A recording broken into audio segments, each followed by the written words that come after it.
大家好，我是娟子。今天我用红薯粉给大家分享一个很好吃的做法， Q 弹爽滑有嚼劲儿。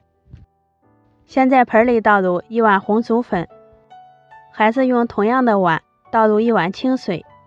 红薯粉在晾晒的过程会有一些灰尘，用勺子撇干净，充分搅拌均匀，没有面疙瘩就行了。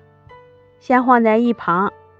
接下来准备一个青椒拍扁，从中间分开，切成滚刀块。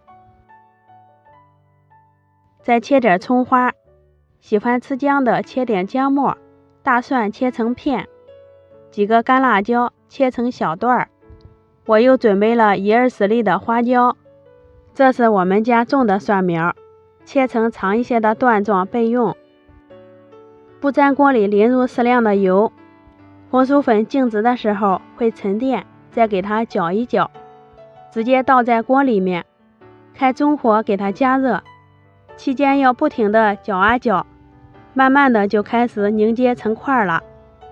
搅不动的时候，用铲子按压的平整一些，这时改成小火，先煎至定型，用铲子托起来给它翻个面，将另一面也煎一下，一直煎到表面呈虎皮状，用铲子按压，立马回弹就可以出锅了。趁热用刀给它切成小块，最好在刀上沾点水，这样就不会粘刀了。看一下放凉以后的效果，红薯条晶莹剔透的，也很 Q 弹。锅里油热以后，倒入葱花、干辣椒，爆炒出香味儿。加入1勺老干妈，翻炒出红油，再倒入放凉的红薯粉，让每一根红薯粉都裹上一层红油。加入盐，少来点五香粉，再来点生抽，从锅边淋入半碗清水，搅拌均匀，煮上2分钟。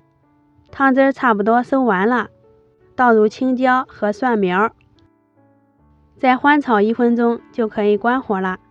出锅装盘喽，真是太香了！